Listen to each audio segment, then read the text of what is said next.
Imam Syafi'i lamun deuk Jumat lamun deuk ngajar make bajuna hiji di jero kadua komis katilu jubah tilu rangkep kitu keneh make amamah make sorban make irtida jadi gagah kadeleuna teh deuk mutus hukum teh dalilna ieu kana khudzu zinatakum inda kulli masjid.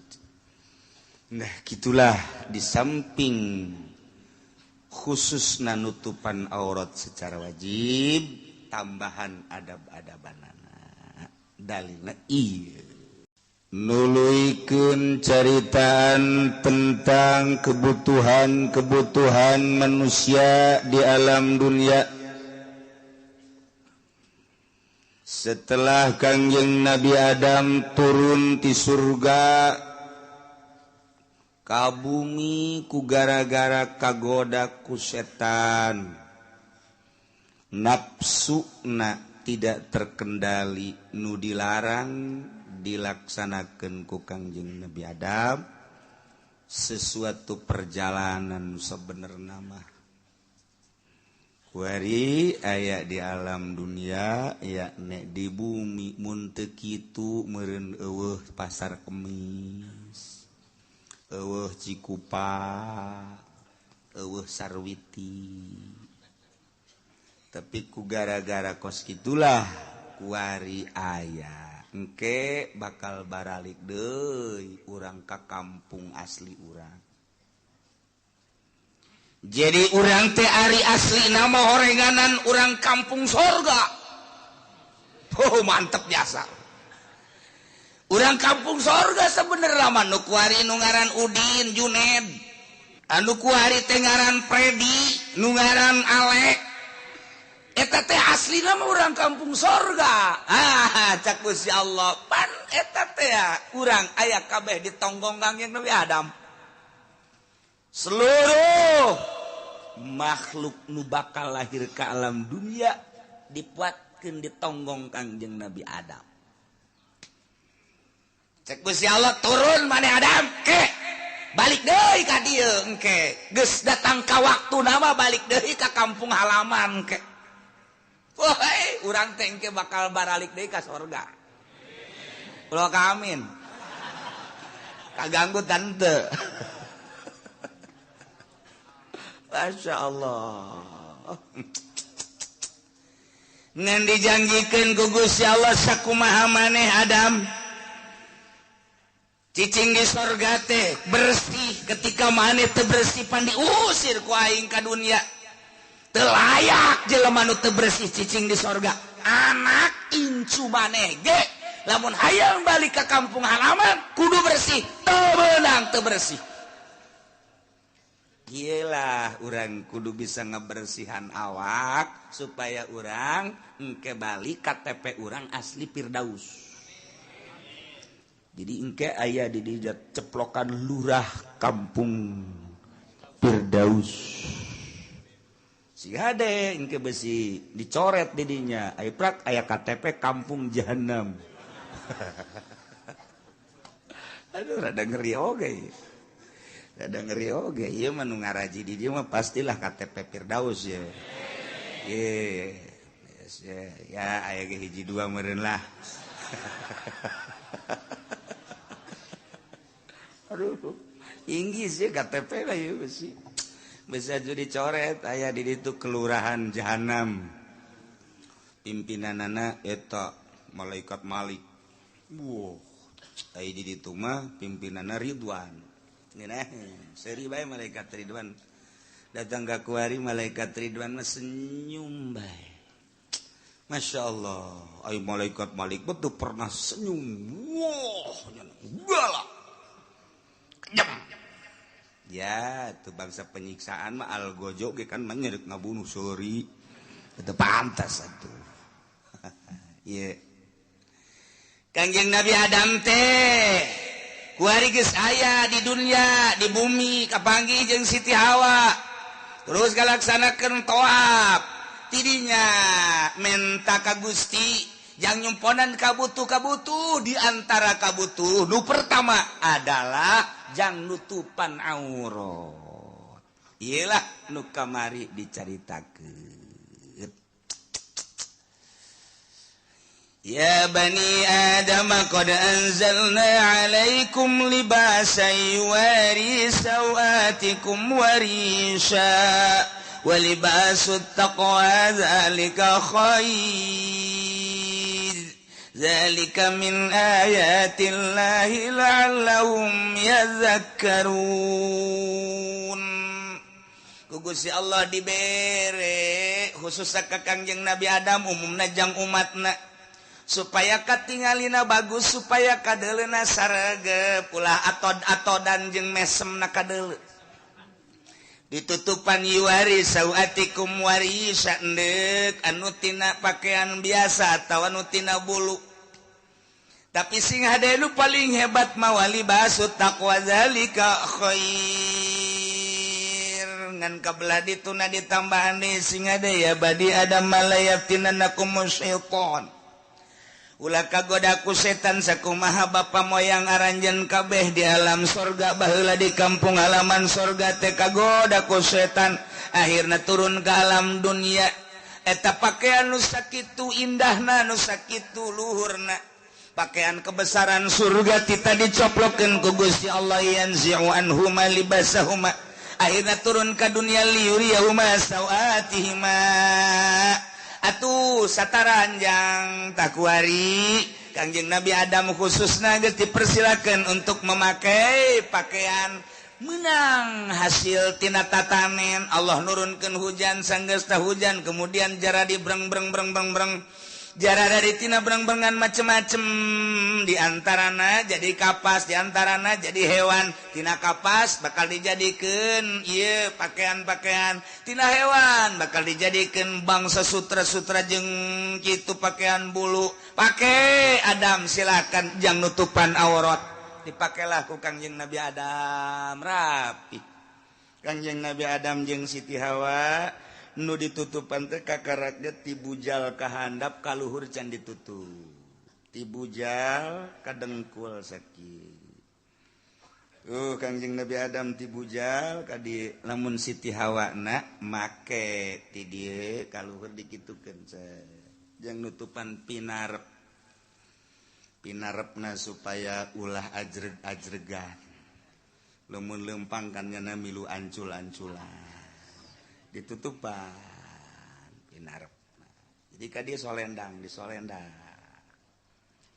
gitulah mimitina Kangjeng Nabi Adam jeung Siti Hawa teh terus tobat Kangjeng Nabi Adam Siti Hawa terus-terusan tobat ya akhirnya dengan doa Rabbana zalamna anfusana wa illam taghfir lana wa tarhamna lanakunanna minal khasirin. Terimalah tobat Kangjeng Nabi Adam alaihi salam. Tuluy-tuluyan ti zaman Kangjeng Nabi Adam ka Kangjeng Nabi Idris ti zaman Kangjeng Nabi Idris ka Kangjeng Nabi Nuh Idinya turun-temurun terus ke Kangjeng Nabi Hud, Kangjeng Nabi Daud, Kangjeng Nabi Sulaiman, Kangjeng Nabi Musa, Kangjeng Nabi Harun, Kangjeng Nabi Zakaria, terus datang ke Kangjeng Nabi Isa alaihissalam, datang ke Kangjeng Nabi terakhir ialah Kangjeng Nabi Muhammad sallallahu alaihi wasallam. Jadi dicuk-curug tiluhurna terus kahandap hukum nukuari urang makwari di zaman Kangjeng Nabi urang ieu ayatna ieu ya bani adam khudhu zinatakum inda kulli masjid ya bani adam wahai turunan Adam nukuari orang di zaman Kangjeng Nabi Muhammad sallallahu alaihi wasallam nu dihitung kuari teh nu berKTP teh jelema teh aya 6 miliar lamun jeung nu teu berKTP memerenan bagi dua lantaran di Cikupa malobaan nu teu boga KTP dibandingkeun jeung nu boga KTP. Encan di Belaraja, encan di Cisoka. Anu rarapih mah jangan di Sukamantri doang. Rapihnya mah. Age KTP na ge nu 3 anu 4. Tama penipuan bener. Encan orok nu can boga KTP. Jadi ieu di alam dunia teh lamun dihitung kabeh memerenanan ayalah sekitar bangsa 10 miliar. Jelema, 5 benua. Benua Asia, benua Amerika, benua Australia, benua Afrika, benua Eropa. 5 benua. Nu paling loba adalah benua Asia.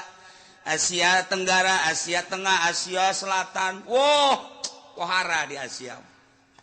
Ieu jelema teh lain lalagaan loba.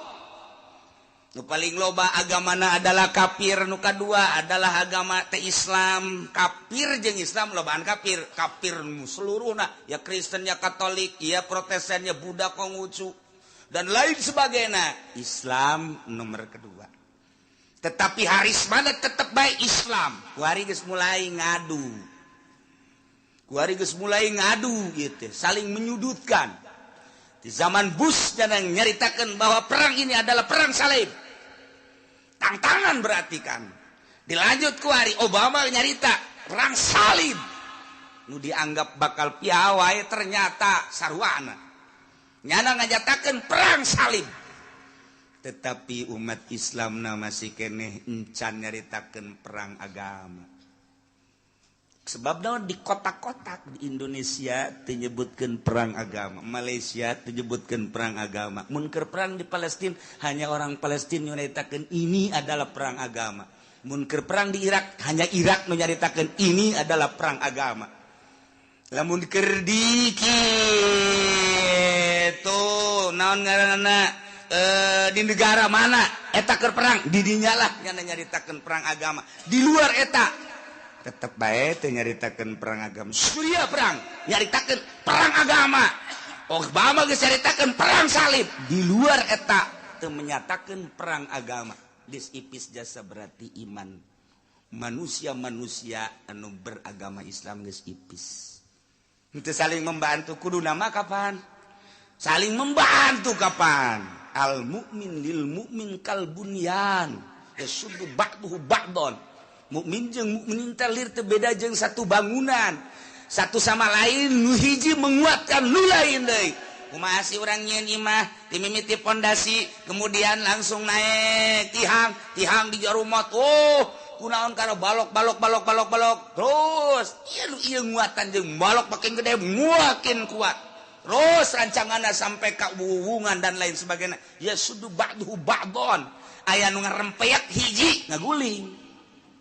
Itu Kanjeng Nabi geus ngabayangkeun al mukmin lil mukmin kal bunyan.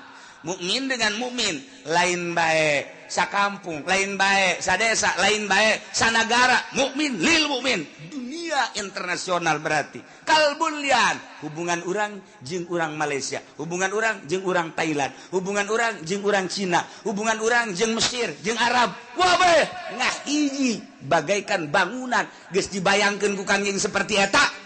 Kuari orang teu bisa kitu. Sebagian umat di Indonesia hayang ke Palestina tahan geus di kotak-kotak. Tidak boleh. Hayang ke Mesir teu meunang. Hayang ke Suriah tidak boleh. Iyalah akibat geus berhasil kuari Kristen teh mengkotak-kotakan orang-orang Islam. Geus henteu daya teu upaya urang teh kuari. Diserang melalui politik. Kuari politik nu aya di Indonesia teu meunang sakahayang urang. Dikendalikeun ku nyana. Ekonomi teu meunang sakahayang urang, dikendalikeun ku nyana. Budaya teu meunang sakahayang urang, ku nyana bakal dikendalikeun. Setik-setik terus kos kieu lah kuari buktina. Tayangan-tayangan kuari geus kos kararitu bae sadaekna urang. Informasi per detik nyaho urang kos karar itu kerusakan kehancuran teh nyaho melalui informasi HP, internet, Google dan lain sebagainya. Ye, urang geus aya di zaman seperti kos kitu. Masya Allah.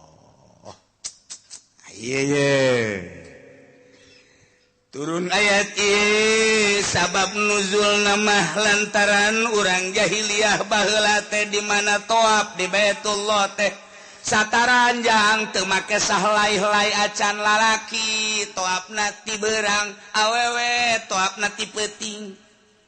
Eueuh nu make pakaian sahelai-helai acan nya nama bebeneran sataranjang teh sataranjang bae.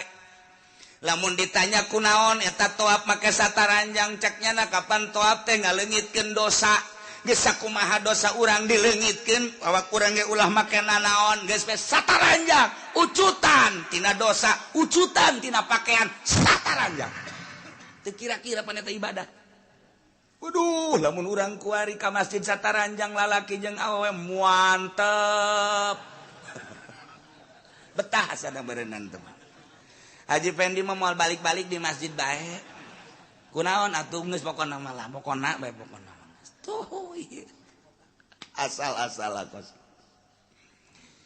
Kangjeng Nabi Adam ge nyuhunkeun ka Gusti Allah pan tadi teh yuwaris sawatikum warisa jang nutupan aurat atuh kunaon ari kaum jahiliyah teh geus kaluar tina aturan-aturanana toat teh lalaki jeung awewe teh sataranjang sanajan beurang lalaki peuting awewe teh kan eta geus teu puguh aturan. Majar maneh cek manehanana ieu teh aturan ti Gusti Allah kos kieu teh kami teh moal daek toab moal daek kami ibadah lamun teu make aturan ti Gusti Allah la natupu pisya biasaina asaina Allah pihak kami mah moal daek toab make pakaian-pakaian anu nyulayan ka Gusti Allah nu dianggap maksiat ka Gusti Allah kulantaran kos kitu kami ngabersihan dosa sakumaha ngabersihan dosa supaya dosa ucutan kitu keneh pakaian ge teu dipake ku kami mah ieu aturan Allah nang aturan Allah ti mana kos kitu tapi kos kitu bae teh hawa nafsu teh ya Allah ya Rabb nu manta Kangjeng Nabi diturunkeun ku Gusti Allah ka dunia diangkat jadi rasul jadi nabi jangan rapih model kos kitu. Tuh nu nyembah ka patung tuh nu nyembah ka batu tuh anu ngaku ibadah majar teh ti Gusti Allah tawab sataranjang Muhammad benerkeun kumaneh tuh anu zina tanpa make akad-akadan nikah tuh nu muamalah sakahayang manehanana teu make aturan-aturan ilahi Muhammad benerkeun lain lalagan Kangjeng Nabi turun ke alam dunia titah ngalempang-lempeng ke nukos kararit urang mah kuari urang leuleuh tagog urang Arab leuleuh watak urang Arab ngomong urang Arab titah ngabenerkeun urang Arab wah teu sanggup urang ngadenge omongna bae ge di pasar sakitu wah luar biasa lamun geus ngomong kapan urang Arab mah dengekeun ku urang-urang Arab haram teu jauh kaler kidul neuleuh tagog watak urang titangga benerkeun urang Arab teu sanggup bae kajen kumaha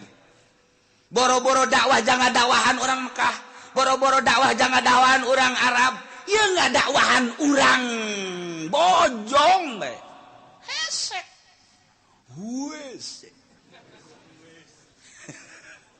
ngadakwahan urang Cikupa ngadakwahan urang Sepatan komo merono aku apa iku mau kowe deh wis wateke weh gila iku mau wong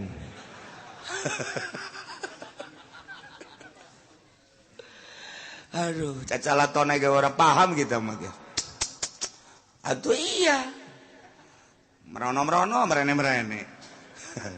premen ya waduh naon permen saya urang aja urang kita ngadawahan orang Cirebon kita ngadawahan tuh coba orang Banten anu sakitu bugalana ngomong pan kumaha ngaing ya dikadek dia ngaing ye pan orang ngomong kos kitu na kumaha eta barangan bae sia dikadek ngaing sia dia wah geus kita ngadawahan itu orang Garut Pamongpeuk luar biasa bangga Haji urang kita ngadawahan itu tuh urang Madura. Ngomong nage pan kos gitu. Wah, di sana tanah Tuhan, di sini tanah Tuhan. Semuanya tanah Tuhan. Udah, nggak boleh ada yang ngaku orang Madura eta. Ceknya nama di itu tanah Allah di tanah aing. Pokoknya nama ieu mah tanah Allah bae. Geus ulah sini ganggu aing mah cicing di dieu. Blon teh coba eta. Atunya nama menclek bae. Cicing bae di dieu. Tambah deui si elai.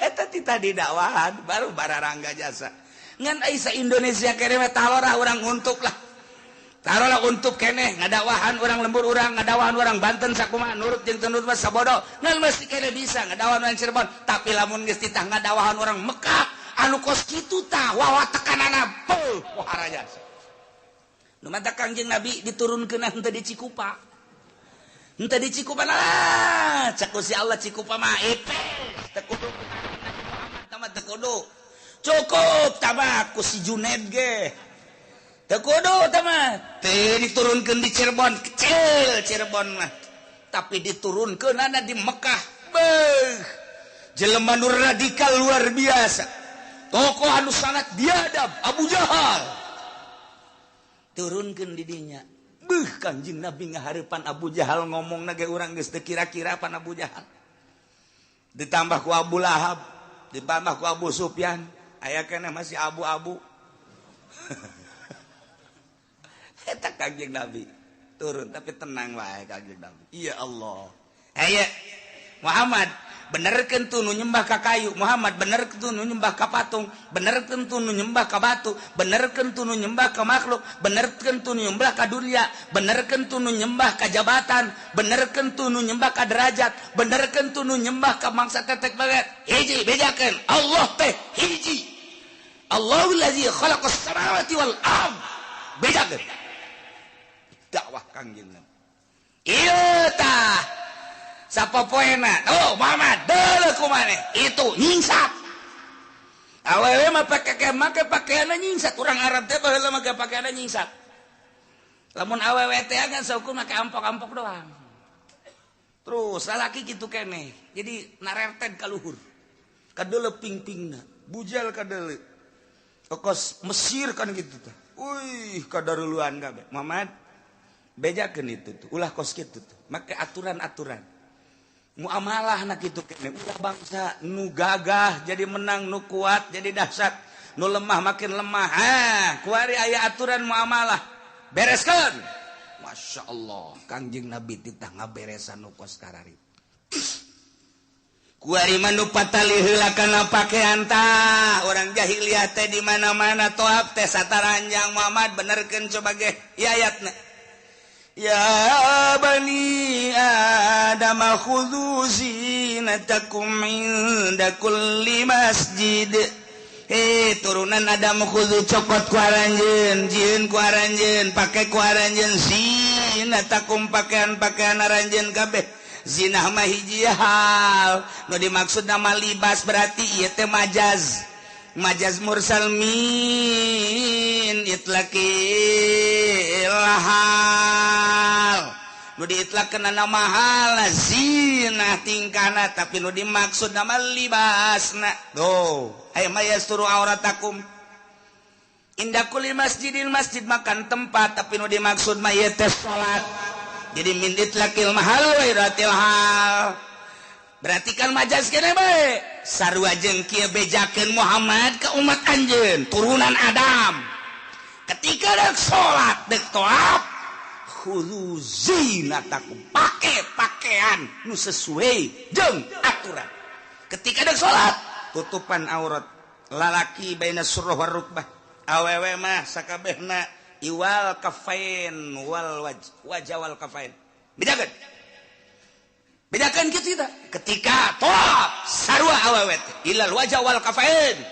lalaki baina surah war rukbah sok tutupan urang deuk salat kuari mah wajib nutupan aurat dalilna ieu dina Al-Qur'an khudzu zinatakum inda kulli masjid tuh jadi nyaho kapan dalilna kuari mah eta kok bisa jadi kos kitu teh pan khuzu teh fi'il amr kan al amru ma iza utliqa in sarafa lil wujub ila madalla dalil geus bahasa khuzuna di dieu kudu dibongkar deui. Imam Syafi'i mah ngabongkar khuzu teh kieu, Imam Malik mah ngabongkar khuzu teh kitu.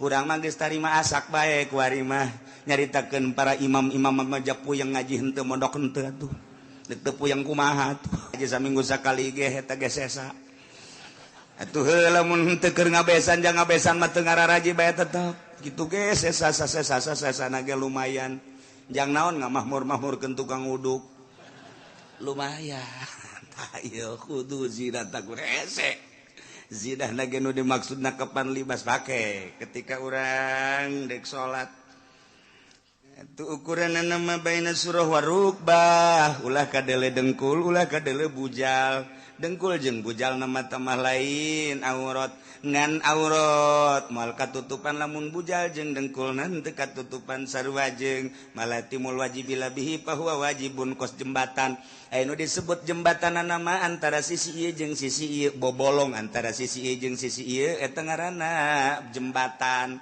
ngan moal bisa nempel teh jembatan di bobolong lamun teu ngalah ka dieu jadi kudu ngalah ka dieu jang nempelkeun jembatan kitu ge urang nu disebut aurat mah ieu adalah ti bujal ka handap ti dengkul ka luhur ai bujal jeung dengkul nama tu lain aurat ngan eta samping eta baju neuk diteuneun di mana lamun teu ditaekeun ka bujal tuh kasukeun kana maleti mul wajib bila bipoja cak batur hese tah ngaji kos kitu eta geus lah ku hese mah mondok teu naon teh tuh mana kos kitu tah ngaji teh hese tuh geus ieu carita asakna khuzu zinatakum inda kulli masjid ketika dek salat pake eta teh lamun nu boga makan lamun nu boga mah tambahan ku adab-adaban eta teh ngan sakadar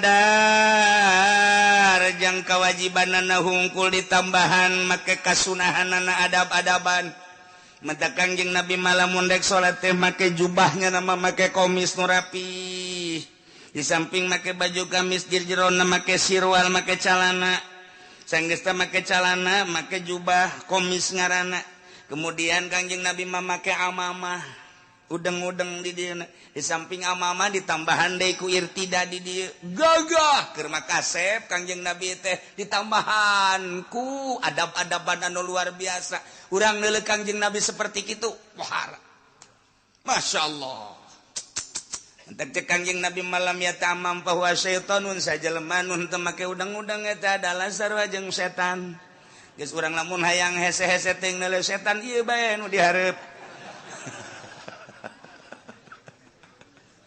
ngan sok aya nu salah kaprah jadi kiai teh kumaha ari deuk ceramah make udang-udang ari arek ngariung make udang-udang ari deuk salat kunaon make rinso kiai penceramah kos gitu nah nu rapi adab-adaban tegep jadina urang kade sunnah teh kitu adab Allahu akbar kadeuleuna ge saregep padahal majang lalaki mau masalah make hiji samping doang ge samping dikaluhurkeun ka dieu rada dikaluhurkeun ka beuteung geus bae kahandap katutupan geus teu kudu make kaos teu kudu make sorban teu kudu make kopiah jadi bae kos kitu salat kos kitu cenah ieu mah jadi imam saja jadi imam masalah masalah jadi sataranya kaluhur masalah anggaplah di Cirebon lah Kesultanan Cirebon masalah ngan teu boga adab geus make adab nu rapi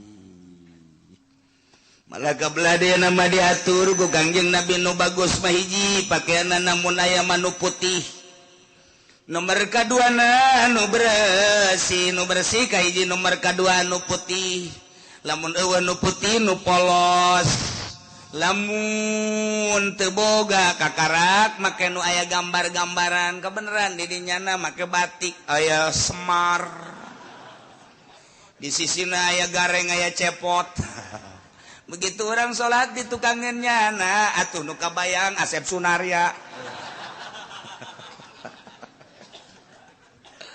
Masya Allah ulah tah teu bagus make batik-batik batu mah paranti ka kantor batik anu hajat batik ieu salat mah nu naon ngaranna putih mun aya nu polos rapi khudzu zinatakum inda kulli masjid nalika urang salat berarti make pakaian nutupan aurat wajibna tambahna sunnah. Jadi berarti di dieu teh lain bae sakadar nitah make jang nutupan aurat kulantaran di dieu ditambahan ku adab-adaban ditambahan ku hadis Kangjeng Nabi ku ayana sakitu berarti urang disupri titah nutupan aurat di samping nutupan aurat teh kudu ditambahan ku adab-adaban anu rapi nu mentak aya sahabatna ros ka Kangjeng Rasul cek kata sahabat teh ya Rasulullah atuh urang make jeung rapih-rapih sagala rupa lah sapira di alam dunia jak Gusti teh sok nyaritakeun kitu geus bae meureunan teh kudu rapi-rapi cek Kangjeng Nabi teh innallaha jamilun yuhibbul jamal sanjana Gusti Allah teh maha elok maha bagus yuhibbul jamal resep kanu elok-elok jeung resep kanu jamal-jamal disupri urang minta Kangjeng Nabi biasa sok ngaca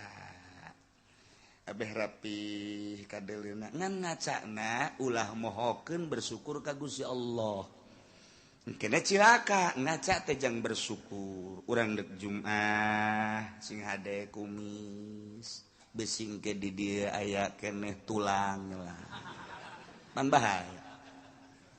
bahaya kan lamun aya tulangnya na ungas ingus bae ceknya teh bau asin amat orang tulang pan di dieu tah masarua jeung jawara teh ya jawara anu sok galak teh ajunya dahar barang dahar sorangan bae jakeur ngambek meureunanan tidinya teh jada jeung tembang ai prak teh tulang tembang di dieu nyelap dina kumis-kumis pan sok gede tai sakieu jawara tuh ngaranna ge kur ngambek bae begitu dek nginum nyana hanyir buah dibalangkeun deui nyokot di gelas hanyir deui buah kuna geus 12 kakareknya na ngomong ka pamajikanna sia goblok bisa kukumbah acan belas buah lanyir kabeh ka ngaca coba jangan ke gelasan bersih ka dieu ka ngaca emang kunaon eta tulang di kumis di kumis jadi batak ge lamun deuk salat Jumat ieu kacaan heula daung beusi aya anu nempel di kumis engke pan bodoh hanas aing marah cenah geus beak salosin teh gelas mantak ge ka atuh panyakit dibawa ku sorangan teh masarua bae jeung tukang bas neangan potlot bus kakaler kaki dul boys hese jasa horenganan ditendun di biwi tolol tah tukang bas biasana kan di dieu ye biasana ye di kopeahnya na teh kan ngeunaheun asukeun ieu mah eta mah teh ditendun di bibir jadi nyono neangan ka dieu ka ditu mana cek ieu ka mana geus mamarahan bae rimas geus dibalang-balangkeun cak babaturan neangan naon patlot aya teh di bibir jahe teu bareres aya anu pohoan kos itu aya anu poho tambah aya jelema namu sanggeusna namu beres terus nyana pamit sanggeusna pamit ban ngaroko ye ngaroko teu neula di asbak kadinya terarasannya na sarenganan dikadiekeun aju nyana kana ieu nya kesapatu beres pakai sepatu rok nu di asbak teh dicokot dia punya jadi 2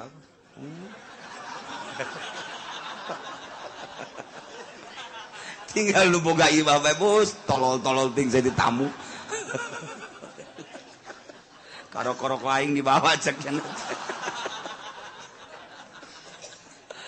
aduh ampun jelema limperan teh kos gitu nah iya ngaca biasa nu rapih sok dek kumaha ge bersyukur ka Gusti Allah Subhanahu wa ta'ala Imam Syafi'i lamun dek Jumat lamun dek ngajar make bajuna hiji di jero kadua komis katilu jubah tilu langkah kitu keneh make amamah make sorban make irtida jadi gagah kadelena tedek mutus hukum teh dalilna ieu kana khudzu zinatakum inda kulli masjid.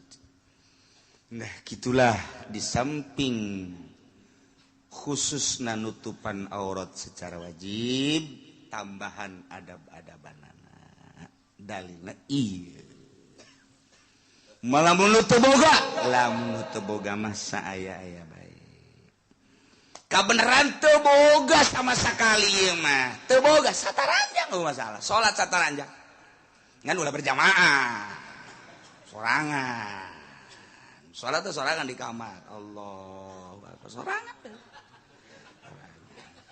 antara sataranjang ieu masalah teu boga jadi lain berarti teu boga jang nutupan aurat eureun salat teu bisa tetep salat boga orang pakaian pakai teu boga sebogana teu boga sama sekali samping teu boga calana teu boga sataranjang bogana ngan seukur ampok-ampok dong make ampok-ampok bae beres Allah di zaman Kangjeng Nabi ngan seukur aya samping hiji doang dipakailah ku lalaki berjamaah jeung Kangjeng Nabi bahkan sok ditalikeun ka dieu ka luhur kos urang keur leutik da tapi gak ada kritik tadi gitu.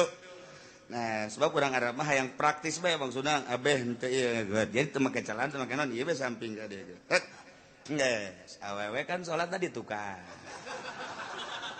gitu kan begitu ruku kan awewe ka dieu tararangga Kangjeng Nabi mah pan aya panonna pan di tukang dihareup Kangjeng Nabi mah Kangjeng Nabi mah nu di dieu aya panon di tukang ge aya panonan ngan nu di dieu teu kaciri ku urang henteu katingali padahal aya panonan nu mata Kangjeng Nabi mah ningali di tukang bi qalbihi ka amami ruyatin sabatat wala yura asbaulin jadi tukang Kangjeng Nabi mah sarua jeung hareup bi qalbihi ka amamin sarua jeung hareup lamun dibuktikan aya panonan Kangjeng Nabi di dieu nu mata aya nu macem-macem di tukang teh katingali. Nah, begitu Kangjeng Nabi sholat berjamaah, jeung para sahabat awewe di tukang. Bas ruku kan mingsat. Awewe kana dieu. Kok mah sujud tak sujud ka deuleu. Jadi awewe teh betah. Di tukang lantaran ya eta lah neuleububuahan. Kangjeng Nabi pada sholat langsung teu wiridan deui langsung ceramah.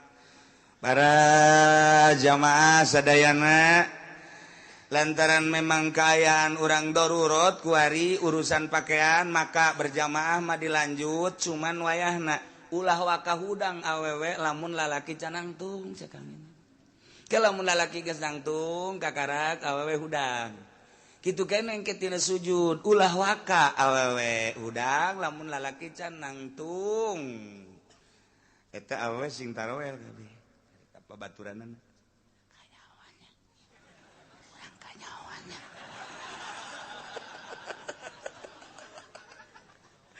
sing kalewes kabeh arisin ka Kangjeng Nabi teh berarti kanyawan cenah urang ieu sing eta bae sing harareos kanyawan cenah urang kanyawan Kangjeng Nabi seri emang teh kanyawan bae ku kanyawan boro-boro baheula aya kedeh Kangjeng Nabi sanajan urang kuari ge sanajan urang kuari maca sholawat kan eta hiji sholawat teh hiber ka Kangjeng Nabi assalamualaikum ya Rasulullah assalam abdi sholawat tisaha timang anu urang mana urang anu cak Kangjeng Nabi kok bau ka ambeuna ye oh ieu mah sholawat pendopo hampura oh paingan ieu mah aya bau-bau bangsa pemerintahan cenah mah sholawat bau Waalaikumsalam ieu saha sholawat tisaha abdi ti kiai anu ieu mah rada seungit ti rada oh nanya ieu mah salat ti loka pendopo nya oh paingan beja assalamualaikum salam salawat tisaha ieu mah seungit amat ke cak Kangjeng Nabi kula ka ditu kakalayangan Kangjeng Nabi na neuleuh emang kumaha gitu jih bantak kudu dibersihan eta sholawat teh ulah sambarangan assalamualaikum orang di jeron amah yang berkat atuh Kangjeng Nabi siap waduh sambarangan sia salam-salam ka aing sia hayat teh teu beres mantap ge nu rapi urang dihadiran ku Kangjeng Nabi cacakan baheula cacakan ku ada toko baheula kakalayangan Kangjeng Nabi teh ningali nu keur assalamualaikum zainal anbiya assalamualaikum assolazkiya emang teu laporan ka Kangjeng teu lapor didele nu mantap kaju masyarakat arembungeun di dinya kunaon berarti kan henteu sinergis teu bagus ka ambeuna ku Kangjeng Nabi urang muludan kan embong lah sangheuk aing muludan kanyana emang kunaon henteu lah embung dibawa tak embung bae sebab nu mingpina nu ngayakeunana henteu lillahi taala kaambeul ku Kangjeng Nabina bau Kangjeng Nabina henteu ridho geus teu mawaan malaikat ngaulah-ulah ulah waduh jeung berkat 2000 nu datang 200 leg-leg geus ya berkat tah kaambeuna lain deui oh emang kumaha gitu sabaraha kudu dibersihan urang maca sholawat nu rapi teu kudu gancang-gancang nu aplen tapi nu mantep Kangjeng Nabi kan neuleuh oh jai horenganan sholawat nu salam ka aing teh kadeuleuh tengah peuting oh bener panunutan cek Kangjeng Nabi teh waduh teu kuateun cek Kangjeng waduh juga goler kieu cek Kangjeng Nabi oh budak balik deui ka Madinah lah cek balik deui diantepkeun molor di dinya Allah karim urang lamun nyaritakeun tentang ibadahnya urang mah kan kakarak datang ka babacaan teu boga pikiran ku kumaha bahkan paling urang mah ye babacaan dihartikeun ye susah kitu encan boga rasa kapan lamun geus boga rasa mah bakal napinuh ku adab jeung isin sebab naon urang keur carita Kangjeng Nabi dihadiran ku Kangjeng Nabi isin karena mun urang salah belah dituna urang teh kapan dihadiran ku Gusti Allah cak Gusti Allah wa nahnu aqrabu ilaihi min hablil warid kaula leuwih deukeut ka anjeun hei manusia tibatan urat genggerong aing teh deukeut jasa ka sia atuh sia sing hade sia teh keur bareng jeung aing deukeut aing ka sia ilmu aing ka sia nyaho aing ka sia teh keur dibarengan ku aing nu mantak tah lamun geus boga rasa urang babarengan jeung Allah isin salat ketungguan nya salat ta Allah ih cakal si salat ka saya geus bareng cepet amat salat wah ini tapi jumping gitu sakjana mah enduro meureun Masya Allah teu boga kaisi cak Allah de ka mana tah sih ya Allah tapi lamun boga rasa isin ka Gusti Allah dideleukeun dikanyahokeun nu marentahna Allah nu nitahna Allah akur teh jeung aturan Allah isin amat ye nangtungna kieu akur teh jeung aturan Allah ruku aing akur teh jeung aturan Allah boga rasa aing teh deukeut jeung Allah dideleukeun ku Allah sok sieun salah makin ka ditu makin adab makin inggis makin rempan tuh kan makin sieun ka Gusti Allah atuh Allah na deukeut wa nahnu aqrabu ilaihi min hablil warid nu leuwih deukeut ti aing geus teu kudu mikiran naon ja aing sia deuk ka makhluk lagi nangieun aing cek Gusti Allah sia minta tulung ka makhluk deuk naon minta tulung ka makhluk jen nu leuwih deukeut mah aing itu genang aing ngagerakeun atuh banyak ka aing geus we ka Gusti Allah tah urang lamun salat ti penting Allahu akbar aya sieun ka kuntilanak kunaon sieun ka kuntilanak cek Gusti Allah kuntilanak teh makhluk aing ngagoda sia digoda kuat henteu pan sia mah keur jeung aing baca auzubillahi minasyaitonir rajim cek Gusti Allah kuntilanak hiber ayo baca auzubillahi minasyaitonir rajim aing ge bisa sial kuntilanak nang goblok jasa orengan teu husu urang da teu asup ka hate tah mah kitu mah tapi lamun nu boga rasa jeung Gusti Allah sieun kabeh ge malah nang tangan kunti rombongan ka dieu sia rombongan ka dieu ulah sok soranganan bawa bapak kolot sia aki sia incu sia hayo ka dieu aing sakalian paeh di dieu ye eueuh ka sieu lamun geus urang boga rasa wa nahnu aqrabu ilaihi min hablil warid aing teh kapan leuwih deukeut ka sia jadi sia teh jeung aing atuh geus kumaha masyaallah urang mah kakarake datang Kak kitu babacaan adab dipaksa melalui syariat can boga rasa lamun geus boga rasa lain deui ke ibadah lagi wa kulu washrabu wa la tusrifu innahu la yuhibbul musrifin wallahu a'lamu bimmaradi bejakeun Muhammad wa kulu sok dalahar maraneh kabeh wasrobu sok ngararinum maraneh kabeh masitum sakahayang anjeun sakumaha nu geus diatur ieu dahareun anu halal inuman anu halal sok dahar nu halal nginum nu halal wala tusrifu cuman ulah leulewi lantaran innahu la yuhibbul musrifin sanyana Gusti Allah mah teu resepen kanu leulewi dititah lamun tadi khudzu zinatakum khudzu fil amr maedakeun kana wajib jang nutupan aurat kabla dituna mah sunah adab-adaban tapi di dieu mah kulu wasrabu aya amr teh di dieu mamar lil ibahah sakadar menang doang eta ngabedakeun antara nu tadi khudzu zinatakum inda kulli masjid amr jeung ieu wa kulu wasrabu wala tusrifu amr keneh tapi penggunaan amrna lain deui nu itu wajib nu ieu mangan ibahah tah jangan lempengkeunana kumaha eta nu hese tuh pasti hese mondok teu ngajem teu teh hese kumaha tuh jangan ngadengekeun ge gadengen riweuh eta tah pibongkareun nu kos karetu masyaallah sedengkeun kapan di dieu teh aya huruf atap di dituna khudzu zinatakum inda kulli masjid kadila aya huruf atap wa kulu washrabu wa la tusrifu eta huruf atap teh huruf penghubung antara kalimah nu ieu jeung kalimah nu itu dihubungkeun ku huruf atap ngaranna huruf atap penghubung eta teh aya nu mutlaq jami dan lain sebagainya kok bisa jadi beda nu tadi mah kapan jadi wajib nu ieu mah kok jadi ibahah ieulah nu koleng Masya Allah jukuna tuh kumaha geus saya teh kudu ibahah saya puyang nama kos itu mah eta mah kudu nurun-nurunkeun kitab janggotan emang aya kitab janggotan nu jelema ge janggotan tuh kitab deui sarua hese ya cerita hese ngaji bela silahkeun dahar silahkeun nginum sakayang anjeun asal halal. Jadi dititah dahar jeung nginum teh dititah ku Gusti Allah.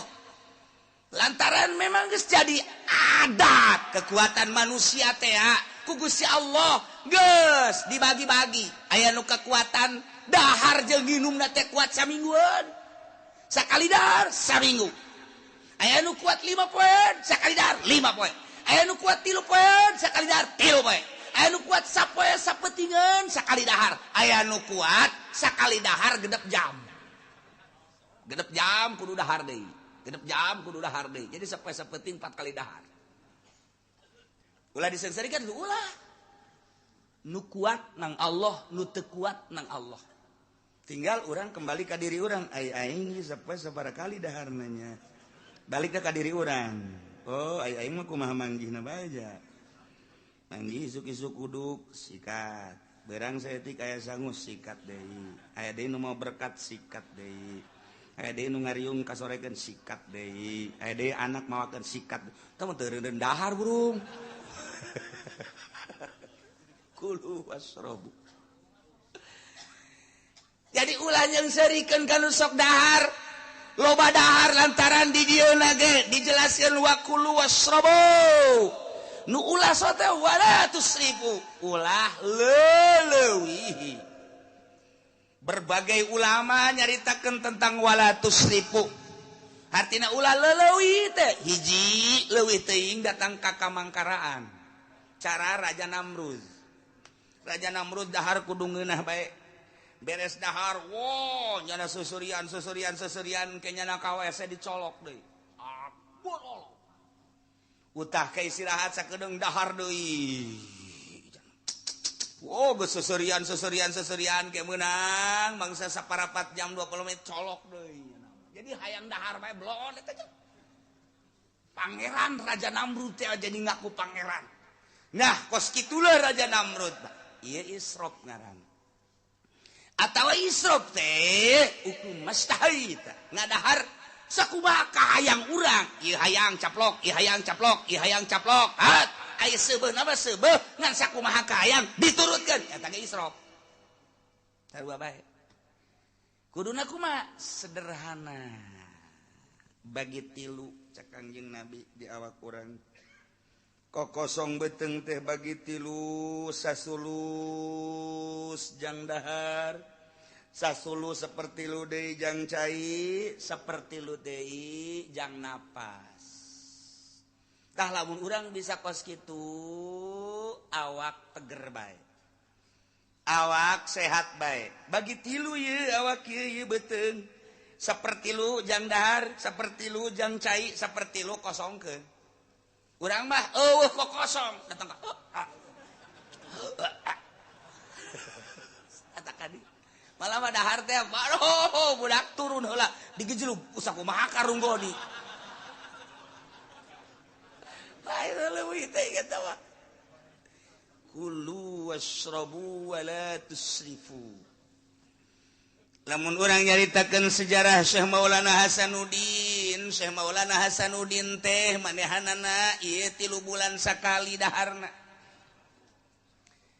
Pertama datang ka Banten sabulan sakali, pamajikanna saminggu sakali daharna. Eta nyana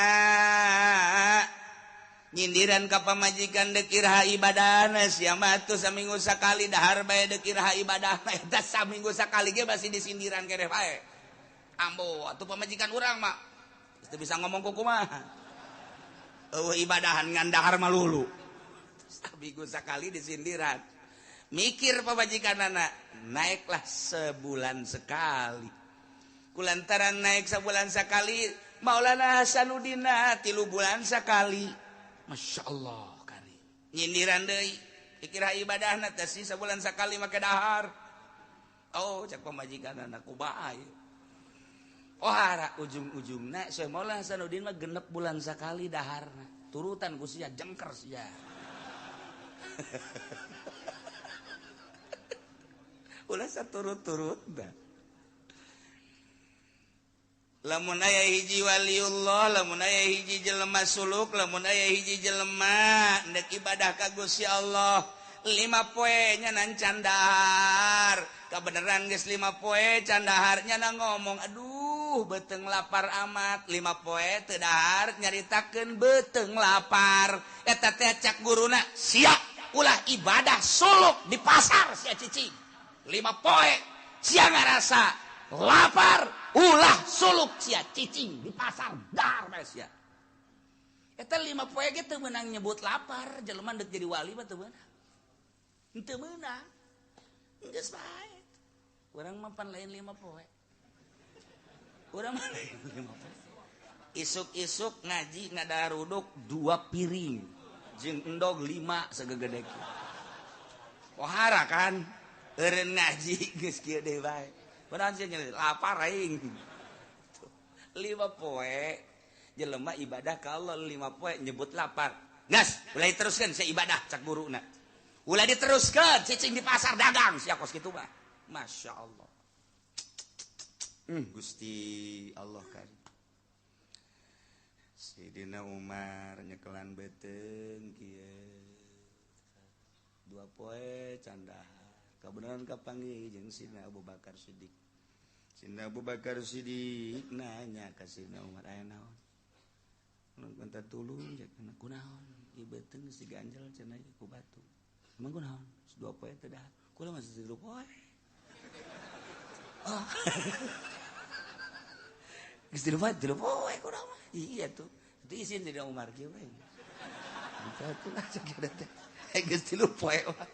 Geus pararias. Kapanggih jeung Sidina Ali. Ali, sugan aya dahar. Kitu kunaon? Teh tu diganjel ku batu. Sabaraha poe eta? Umar 2, ieu 3. Kurang geus 4. Wah. Geus atuh cek. Urang bebeja ka Kangjeng sugan di Kangjeng mah aya. Ayo. Datang ka Kangjeng Seri, be Kangjeng geus dibukakeun ku Kangjeng batu di dieu teh. Batu, kula geus saminggu teu dahar cek Kangjeng mah. Geus baralik bae sekali. Masya Allah Karim. Kos lalagaan tapi memang kos gitulah perjalanan ahli Allah. Gusti Allah nu agung. Ai urang mah pan lain kitu urang mah. Ese gede amat beuteung Ustaz dahar. Alhamdulillah ya rabbil alamin. Eta di kantong ieu ge bekal. Alhamdulillah aya bebekalan di dieu. Naon? Atuh lontong aya roti aya bacang aya. Masya Allah. Wahara amat. Ai itu tuh tas itu ge sarua. Itu mah bangsa roti-roti kering. Budak sabulanan moal seep. Batur mah 2, 3, 4 saminggu Kangjeng Nabi teu dahar, ari ieu mah bebekalan jang saminggueun ge liwat. Pan jauh jasa tah urang jeung nyana, ai hayang ka sorgana mah akur. Perjalanan anu jauh. Aduh, Gusti Allah sakararisi, sakararisi. Lamun nyaritakeun tentang para wali aya anu sabulan teu dahar, setengah bulan teu dahar, saminggu teu dahar, geus lumrah nu sape-sapeuting mah teu dahar teh lumrah jasa tah mah. Tapi Sufyan Tsauri mah Tuan Syekh Abdul Qadir nyaritakeun dina kitu Fathur Rabbani nya nama daharna gembul. Sufyan Tsauri mah gembul nya nama daharna. Malah mun aya tamu mah kumaha dahar. Wah, gembul jasa. Beurang dahar ke sore dahar deui. Tapi ketika salatna ibadahna eueuh nu tanding. Mun geus salat bae ceurik terus-terusan. Salat ceurik eureun subuh. Kitu bae eta mah daharna gembul beurangna. Isuk dahar, beurang dahar, sore dahar deui. Tapi lamun geus salat ceurik. Dadak cek Tuan Syekh Abdul Qadir ulah dituturkeun daharna ku sia. Nu ngaran Sufyan Tsauri mah tah tuturkeun ibadahna ku sia. Ai daharna ku sia katuturkeun. Ai salat. Aja urang mah pan babagi atuh dahar-daharna katuturkeun kiai itu siapa odo. Urang nu babarina bae. Nu babarina bae nuturkeun teh. Kasimpulanna nama nu jelas mah urang ulah ujub, urang ulah suuzon ka batur. Endek dahar bae, endek biasa bae, endek eta mah urusanna urusan kebiasaan. Nu penting ibadah, ta'alluqna qalbu ka Gusti Allah. Nah, nu mantak aya kiai teu naek-naek. Lantaran ka batur ibadah di mana dahar malulu nyana seban lantaran puasa bae aing geus 12 tahun puasa bae cek nyana. Daharna ge aing masa comot. Mana bisa jelema dahar bae bisa ka Allah. Ujub moal naik-naik. Tak urang asa ngeunah kos kieu urang bagi dahar pan. Asa kahatean gitu maksudna. Emang sia mah tolol ieu sebenarnya mah. Itu geus dibabagi. Nah, kulu silahkan dahar nu halal, wasrobu silahkan minum nu halal masyitum sakahayang anjeun, cuman wala tusrifu ulah israf ulah leulewihi. Nu mantak cek Kangjeng Nabi iyakum wal batnah minat ta'am syarab. Sing hade maneh ulah seubeuh teuing dahar ulah seubeuh teuing nginum cek Kangjeng Nabi. Fa innaha mufsidatun lil jasad murisatun lis saqam mufsidatun anis shalah.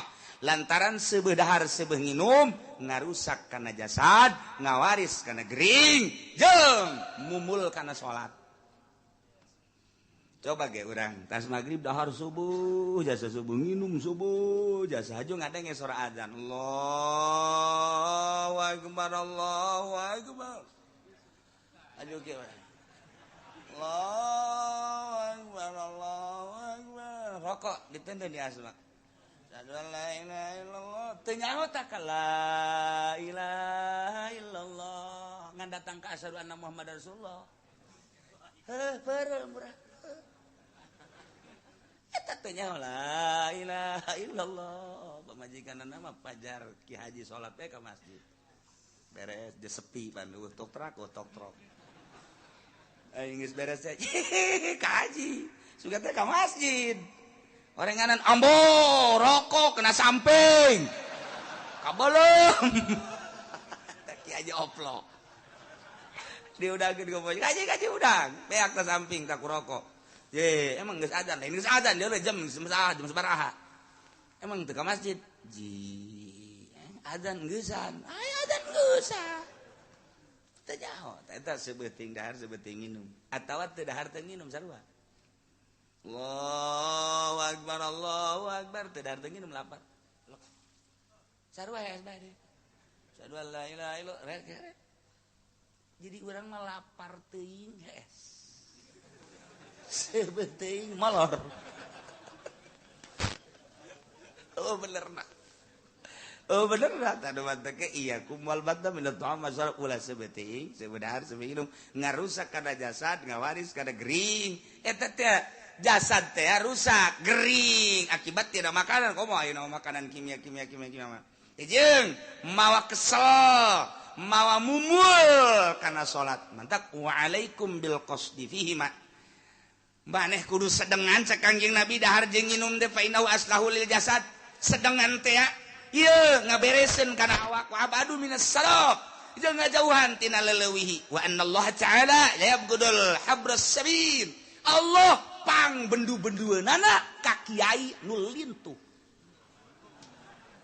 cek kiai sia atuh ini dina kos kiai tuh kumaha atuh wa innallaha la yabghudul habras sabil sanyana Allah bendueun jasa ka ustad ka kiai nu awakna lintuh ku dahareun loba dahar bendueun Allah cacak-cacak nyana jadi kiai loba dahar komo mun teh jadi kiai asana ieu mah ye boga restoran masalah wa annar rajula la yahlaka hatta yusraba syahwatu andina sanyana hiji jelema bisa ngarusak bisa rusak dirina lantaran nyana syahwatna ieu ngelehkeun kana agamana nah dibere ilmu dititipan ilmu tapi pikiranana kana dahar bae kurang kana agama tapi lamun kieu mah dahar aing nginum aing jang negeran agama aing mah dek dahar dek namateun Al-Qur'an aing dek dahar dek nginum dek salat aing 100 rakaat tengah peuting pokona mah aing dek dahar dek nginum nu seubeuh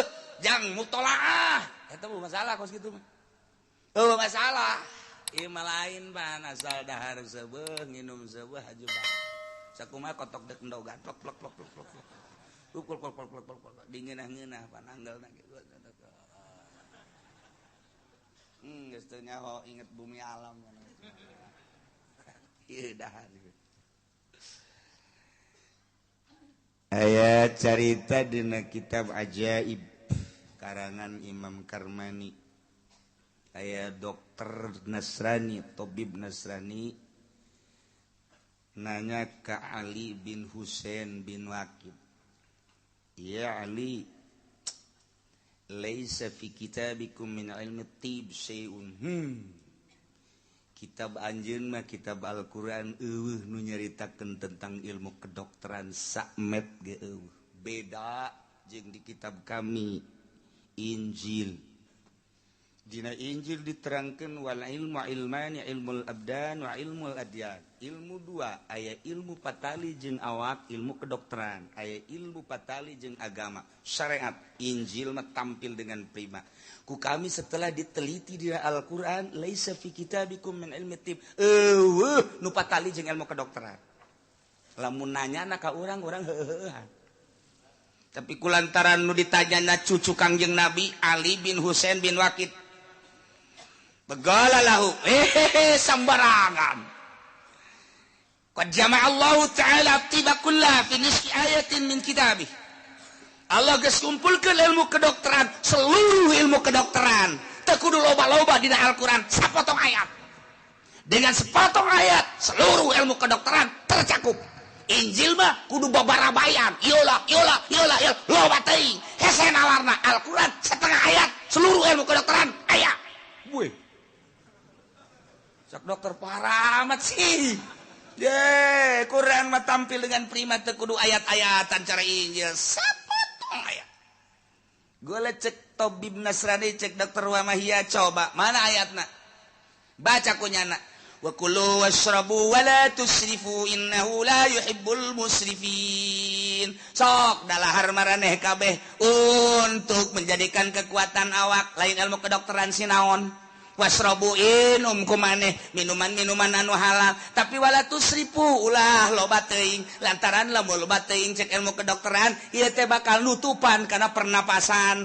Nah nu mantap kudu disedengan bae dahar seperti lu minum seperti lu ieu lolongkrang seperti lu lamun kos kitu nuturkeun Al-Qur'an seluruh manusia di alam dunia bakal sehat kurang kumaha ilmu kedokteran wih jahe jageuna teh. Ulah main-main dengan Al-Quran mah. Masya Allah. Cek eta dokter Nasrani wala yusiu min rasulikum syai'un fitib. Ternyata nyaritakeun tentang awak patali jeung ilmu kedokteran mana nu nyaritakeun tentang ilmu kedokteran. Eta mangan patali jeung dahareun patali jeung inumeun nu nyaritakeun tentang patali ilmu kedokteran. Cek Ali bin Husain gejamaah Rasulullah sallallahu alaihi wasallam atiba fil al-fadhi nasirah dengan bahasa nu saeutik dicokot tina kulu wasrabu wala tusrifu timbullah ucapan Kangjeng Nabi wa magia naon ucapan Kangjeng Nabi cek Kangjeng Nabi al-maidah baitud da wal himyah rasul lidain wa atikul badanin ma'wadah. Cukup dengan sakitu itulah ilmu kedokteran menang nyokot tina kulu wasrabu wala tusrifu. Artina kumaha cenah eta? Ngaji dong. Wah, payah teh dokter. Al-Maidah baitud da. Kadut, ieu kadut beteung tempat penyakit. Wal himyah ra'su kulli dawain. Pantang ieu adalah sumber daripada obat. Wa atikul badanin bere kumaneh awak ma awat tahu. Naon nu geus kabiasaan ka awak ngeunahna mana? Silakan. Etalah jang ukuran kesehatan. Lantaran awak manusia dibagi ku Gusti Allah beda-beda. Darahna aya darah A, aya darah B, aya darah O, aya darah OTM. Macam-macam. Liwat teuing teh ilmu kedokteran. Beda-beda kekuatanana, kadar berpikirna lain-lain, kadar awakna lain-lain, suhuna beda-beda. Aya nu akur di tempat panas, aya nu akur di tempat dingin, aya nu akur di tempat sedang. Jelema aya nu betah dina daerah tropis, aya nu betah di daerah panas, aya nu betah di daerah dingin. Sakumaha hewan, onta hayangna di nu panas bae. Ketika dibawa ka nu tiis, nyana ngomong, "Tidak betah saya." Mantak otak nu aya di Bogor, nu aya di Taman Safari, eta teh kekuatanna paling genep bulan dibawa deui ka Arab, ganti deui. Nyana geus ngomong bae waduh teu betah cak nyana. Balikeun deui kula ka Arab. Teu betah nyana, lintuh dibawa ti ditu ti Arab ka dieu. Wah, ditonton ku urang Indonesia gede amat, genep bulan koru. Bawa deui. Aya numbungan jasa di negeri anu tiris hayang di nu panas bae model onta. Aya nu hayang di nu tiis bae dibawa ka nu panas mun kebo. Pernah pan kebo dibawa ka Mekah ka ditu atuh jajar etean. Aduh, cek jana ujang gupak aing. Waduh. Teu betah moal mangi kebo di Mekah ka jeung kumaha ge moal mangi. Ujang gupak cek jana aing. Wah, sejasa. Teu betaheun nya nama betahna di Cikupa. Lo jang gupak lo bacaknya di Cikupa di Bojong eta. Tah manusia ge sarua jeung hewan. Ku ayeuna sakitu kieu ku ari mah. Dahar ulah loba teuing lantaran ieu kadut baitud da. Coba ku ari pantangan. Naon anu henteu akur jeung diri sorangan urang boga rarasaan eta mah pokona kembalikeun ka awak masing-masing ati kula badanin ma'awatah sakumaha awak sorangan nu ngarasakeun dokter mah hanya mere jalan doang Kangjeng Nabi mere jalan nu ngarasakeun urang kembali ka urang nu mantak cek Imam Ghazali ditafsiran ti dieu singa deun teh ngajaga awak lain cek dokter ngajaga awak lain cek sasa cek urang sorangan. Urang nginum, aku rente sih mun urang nginum cai tiis. Sanajan Kangjeng Nabi nganjurkeun make cai tiis aya teu akur ulah. Aku rente sih nginum cai panas. lamun memang akur sanajan diulah-ulah ai akur mah nginum bae akur cinta sih ente lamun ngadahar daging hayam atah teu akur sebab akur jeung ucing ulah akur asak mah akur apa salah daging embe akur teu ka diri urang awak urang akur dahar teu akur ulah daging sapi akur teu ka urang akur teu akur ulah daging munding gitu kene akur teu akur teu akur ulah lauk perlaukan urang lamun ngadahar lagut oh ieu mah kakap teu akur ulah akur sek asal wala tusrifu ieu cumi akur teh jeung awak urang aing mah sareng ngadahar cumi be alergi atuh ulah nyiksa awak sia ai akur mah los tapi wala tusrifu kitu keneh hurang aing mah lamun ngadahar hurang nu gede henteu nanaon nu leutik teh nanaon atuh aku teh sia mah beuki ngaranna tuh manis ditafsir gede jeung leutik segala ngalam bedana gitu urang anu gede mah ngeunah sakjana ada tuh mahal tah mah akur atuh los tah mah tapi lamun teh akur atuh ulah nah contohna urang kamari keur nyaba ka Yordania geus lalapar beuteung teh isuk-isuk tarurun ti hotel teh ti kamar ke tempat resepsi geus dihayalkeun dahar pasti ngeunah jasa barang datang ka handap teh dahareun teh masyaallah caknya nama meureun bagus jasa horenganan teu aya beda di Mesir di Yordan kos karari itu bae nu kaluar teh potongan nu kaluar isuk-isuk teh asa gede ke koneng percis mun dibayangkeun ku urang kos eta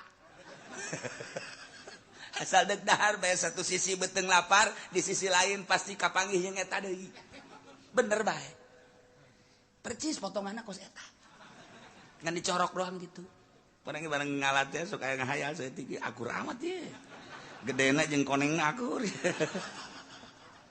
kulantaran eueuh deui dahare dia dipaksakeun ku urang sanguna teh akur jeung sangu urang sayur teh akur jeung sayur urang letahnyana jeung letah urang teu pan beda atuh tungtung nama sanajan daging sanajan sayur untung be aya anu mawa teri dicampurna jeung teri kede bae tah iletah akur dan mana akur da kumaha urang Arab mah dahar jeung roti urang Arab mah korma teh dahar coba paksakeun ku urang-urang dahar korma jeung roti isuk-isuk bahasana jam 11 mencret kajian kumaha ge tuh beda tuh kan nah nu mantak ieu ati kullu badanin ba'watah sakumaha kabiasaan urang naon akur asal wala tusrifu kurang kumaha cek Ali ke dokter Nasrani kurang kumaha untuk menjaga badan satu makan yang sesuai dengan badan masing-masing dan jangan terlalu melebihi waduh yang kedua adalah pakai pantangan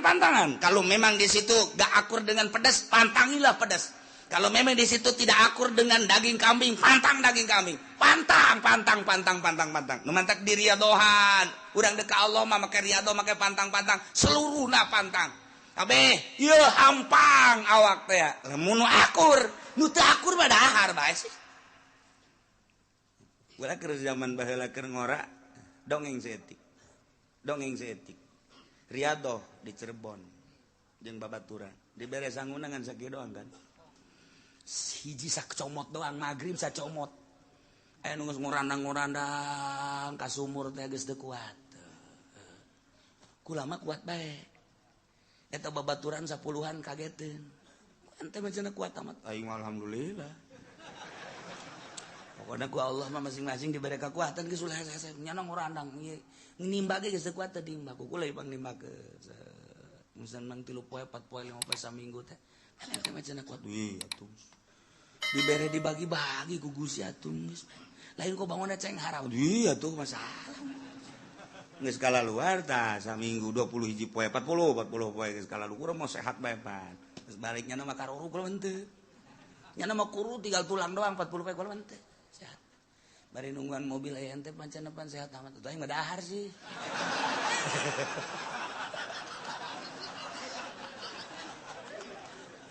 jadi teu kajawan moal aing moal kanyahoan pan itu bisa kos gitu pan udah harga diluluskeun bae teh ku kiai atuh lain deui aing mah dahar teu kanyahoan ku kiai ya aing ge nyaho kiai ge dahar atuh aing mah tuh kompetisi jeung kiai ulah sok nipu awak aing teh inget ka ieu atikul badan mawat tau dipaksakeun sacomot sakieu urang teu kuat kumaha pae aing Mantak beres tah. Zat, meme salat Isya kula mah ka warung heula. Nges, tungguan sia di dieu. Ka warung. Dah, cepet dahar. Bangun teu dahar teh kitu, bangun teu dahar. Datang ka kuari nya lamun inget sok marah udah siap. Nipu aing ngadena aing teu paeh cek nya. Tuh, urusan pribadi tuh kos gitu Pak tuh. Atuh aing kasbeh ragak deui. Mangkani kita maca kulu pan sapeuting 1000 pan. Ragak kocrek. Koces ya orang wiridan teu beres, awak teu beres. Ai urang mah tegep atuh biasa. Kulhuna ge embat bismillahirrahmanirrahim qul huwallahu ahad Allahu samad. Nya ge kageteun sia tanaga gede amat cenah. Atuh dahar jinganan tuh. Nipu tuh kos gitu. Itu kuat ulah dipaksakeun. Ai akur urang. Ternyata diluluskeun ku kiai. Lulus nya hasil isi horohna lulus tuh.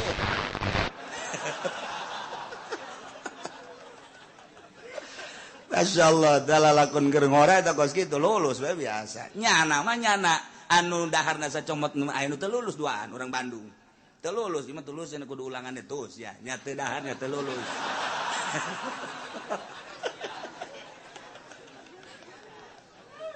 Masyaallah. Iya ya pantang panjang.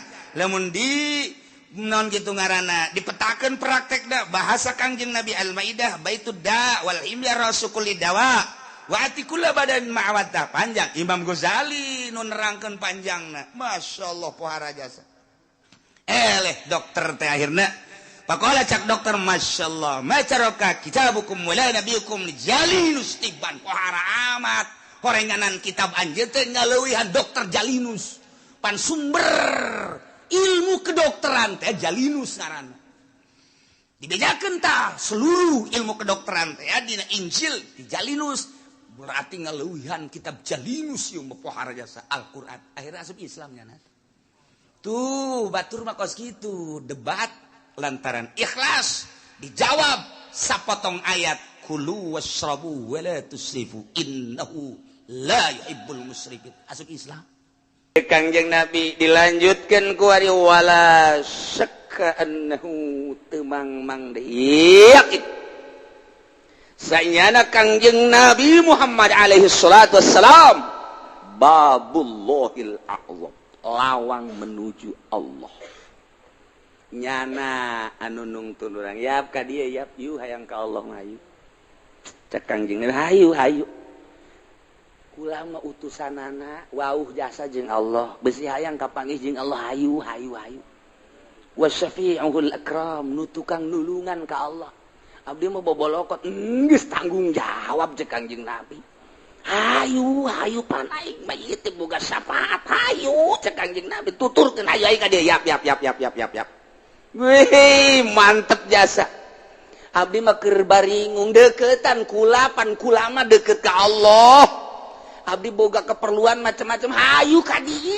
hayu dibejakeun ja Allah atuh anu bakal ngahasilkeun hayu ka dieu Kangjeng Nabi nu mantak urang teh moal jadi wali kajen kukumah ge tanpa maca sholawat ka Kangjeng Nabi Muhammad sallallahu alaihi wasallam eta guru-guru torekat langsung ngasupkeun la ilaha illallah tanpa dibacaan sholawat teu lalahana konyol tama guru torekat kos kitu deuk melakeun la ilaha illallah can loba maca sholawat torekat boloon guruna nu boloon ye atuh deuk la ilaha illallah teh deuk ka Allah ai anu dilawangna Kangjeng Nabi kok atuh henteu melalui Kangjeng Nabi babullahil a'zam Kangjeng Nabi teh ye lawang ye ka dieu ku aing ditungtun ye asal siara deukeut ka aing urang teu baca sholawat ka Kangjeng Nabi nutup pintu Allah moal bisa kajen ting baripat-baripat teh moal bisa kajen bohong Kangjeng Nabi cicing dilawang ye ka dieu hayu ka dieu geura cek Kangjeng Nabi aing ayu anu ngusulkeun ka Allah abdi mah isin loba keperluan aya keperluan naon abdi mah isin loba kabingung boga kabingung naon ayo dilaporkeun boga ulah tuh Kangjeng Nabi mantak kurang kudu bersisilah Kangjeng Nabi teu aya geus nitipkeun ka sahabat teu aya geus nitipkeun ka para tabiin geus teu aya nitipkeun ka atba tabiin teh ka atba tabiin hayu cak Kangjeng Nabi geus tuba liman roani wa tuba liman roa man roani wa tuba liman roa wa roa man roani wa tuba liman roa wa roa Habib Rozak terakhir tempat kos gitu lain Habib Rozak iyo tuba tinggal deketan ieu saha nu sok loba maca sholawat ijazah sholawat lobakeun heula maca sholawat ulang hayal jadi marifat ulang hayal jadi wali sholawat bae heulana wayu bae bari lempang sholawat bari diuk sholawat nungguan kitu di masjid maca sholawat deuk dahar maca sholawat ngeuk sare maca sholawat bila perlu ka pamajikan ya Allahumma sholli ala cak pamajikan kieu abad teh cenah cak sholawat beneng ngelanan le pas menjelang nganggeus Allahumma sholli cak pamajikan Habib kok napa ngededet sholawat nih nah nu batak sholawat ka Kangjeng Nabi ai sholawatna nu mana ke ngajurus lamun sholawat munjiat qadiriyah hendak sabandiyah ka dituna sholawat nariyah syadziliyah sholawat fatihah ieu ka dituna adalah tijaniyah sholawat atuh ka ditu aya jurusan-jurusan sholawat teh deka mana ieu urang aya ka jurus jumlah sabaraha sih kieu sholawat saeutik 4444 sholawat saeutik ngitungan mah bisa aya ente nu talar mana hiji naon Allahumma sholli ala Muhammad eta doang hiji jeung Ibrahimiyah paling ge eta bae geus tahan matak eta baca berzanji teh sholawat assalamu alayka zainal anbiya ya assalamu alayka atqal azkiya ya assalamu alayka eta teh urang lamun nyaho ka hartina indah jasa alsfal asfiya ngeunaheun azkal azkiya mir rabbis samai terus nu mantak ngarenung bae urang peureum benta jeruk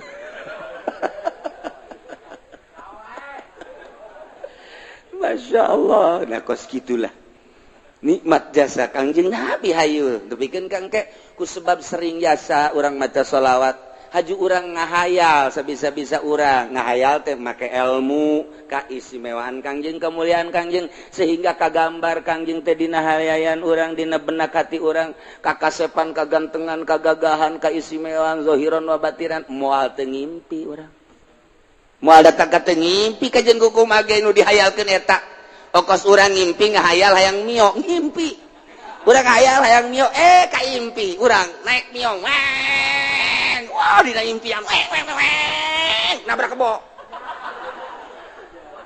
barang hadena ngimpi sakana aduh lamun nya nabrak kebros cilaka sakana ngimpi nya hayang kawin jasa kasih neng lain hayang kawin jasa kahayal-hayal kasih neng aduh hayang jasa kaimpi kapanggih dina impian oh neng Masya Allah padahal mah dina asli nama teu bogoh dina ngimpi mah bogoh asli mah henteu geus ditolak sama barakali geus ditolak sama barakali teu useuh dina surat lagi geus aya kos gituan tah nonsen macem-macem lah dina impian mah nyana daekeun nyada kurang dibawa waduh kos film India Romi Yuli kapanggih nyana wah aja gugulingan kos dina film India ngobrus aya kali gejebur ka kali sial adena ngimpi doang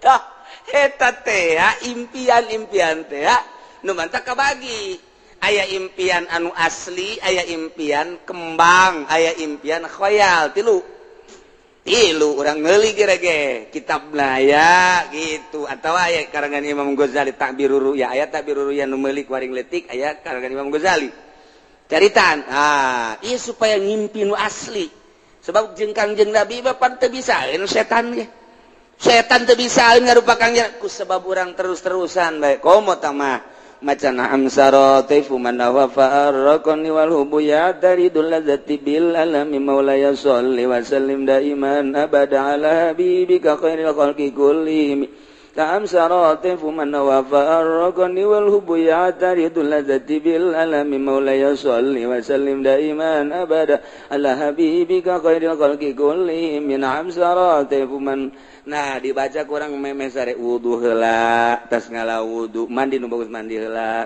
tas mandi ngala wudu make pakaian serba putih make sesengitan sila urang hadiah heula ka guru urang anu ngaijazahan haju ka sahibul mu'alika ta'libna yani Imam Busiri kemudian langsung dikhususkeun ka Kangjeng Nabi macana dinazomkeun barengan ku Maulaya Sholli bari jeung nyaho kahartina dibaca datang kareup sare sok kira eta syaratna kos kitu doang teh syaratna kurang sare teh mendek telentang ti mimiti dieu heula maulaya sholli wa sallim daiman abada ala habibika khairil khalqi kullihim na'am sarate fuman wa farqani wal hubuya daridul ladzati bil alami maulaya sholli wa sallim terus datang ka urang rada geus rada non karang-karana engket-engket rek sare ngedeng langsung ta'am sarate fuman wa farqani wal hubuya daridul ladzati bil alami maulaya sholli wa sallim daiman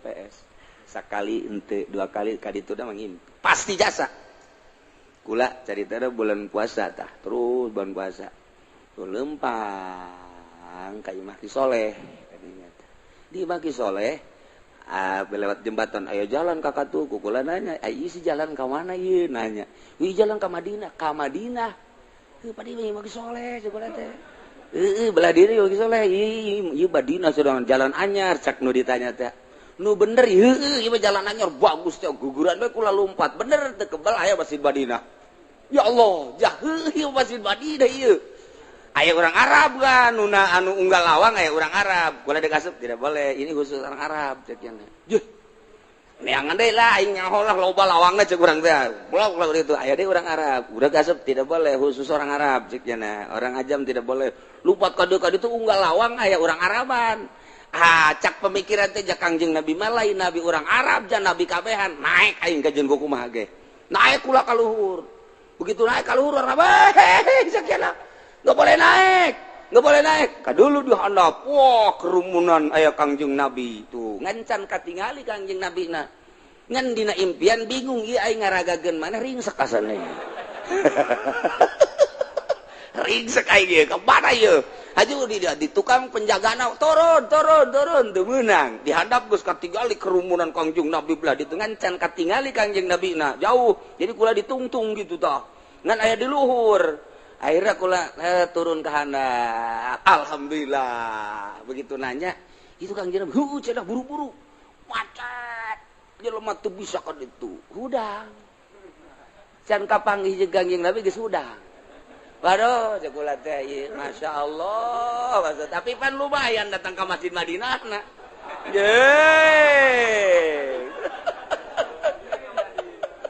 eta ngimpi teh kos kitu teh nah eta bacaan eta kula ngabejaan we naam sarate pun ngamandi heula mandi ngala wudu nol-nolkeun pikiran beres make sesengitan make baju nupis maksudnya karesep Kangjeng Nabi baju putih teh karesep Kangjeng jubah terus make sesengitan beres eta teh tadi ngarep kiblat hadiah ka Kangjeng Nabi ka sahabat ka wali kemudian ka guru urang anu ngaijazahan eta bus imam naon karang-karana Burdah ka Imam Busiri nazomkeun kemudian tambahan maulaya syarat eta kemudian ngerti kana maknana diwiridna sameunangna ulah maka dihitung-hitung datang kareup sare cara tadi we miti dieu keula maulaya sholli wa sallim daiman abada ala habibika khairil khalqi kullihim min amsarati fuman wa farqani wal hubuya daridul ladzati bil alami terus ayat nu pernah kakula bebeja ku da di datanya heuh geus barang diwirid ku nya aduh kiai cenah kunaon teu dake atuh mah ngimpi-ngimpi sia teu dake ya awas cenah kula teu dake jadi puyang mah tungtungna mah eureun atuh sia eureun bahaya ke geus teu katekan berarti mah kos kitu mah teu katekan geus bemehna meureun urang amun hayang cepet-cepet ngadahar jengkol nu loba meureunnya abeh terehes tungtungna mah teu kabaca bae eta sering kukula meuli caritakeun nu sajan-sajan mah ieu mah ala kadar takdir bulan puasa teh ngimpi kos kitu pernah teu nu sajan-sajan antum meuli bejakeun we pokona mah geus deuk kapangideung teh kumaha aing we tah mah ngan ieu mah keur carita model tah ngimpi teh kos kitu tah ya jalan anyar ka ditu Madinah cenah waduh bener masjidna aya teu kebal teh kan eta dijagaan gitu tapi eta dina ngimpi mah urang Arab teh bisa ngomong Sunda deui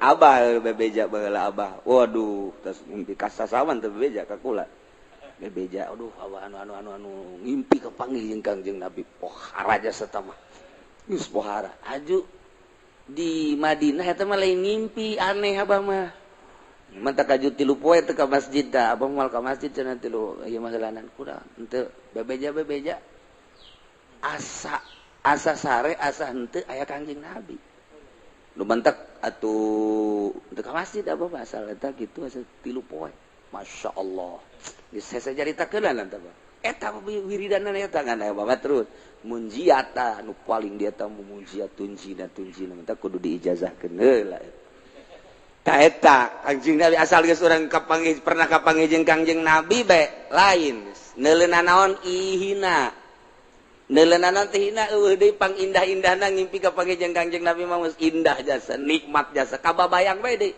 moal poho-poho indah kapanggih jeung Kangjeng Nabi moal poho-poho jeung diresep keneh maca sholawat teh diberesep aya nu kabari bebeja maca sholawat mujiat cenah kiai haju ngimpi kunaon kapanggih jeung maung wah saya ijazahna di mana di Habib Rozak pantes satu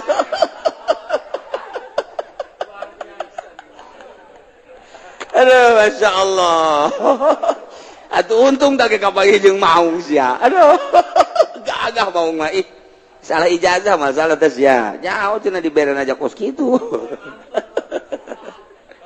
nah iyalah Kangjeng Nabi bahkan aya walillahi darus Saidil Bakri wallahu a'lam.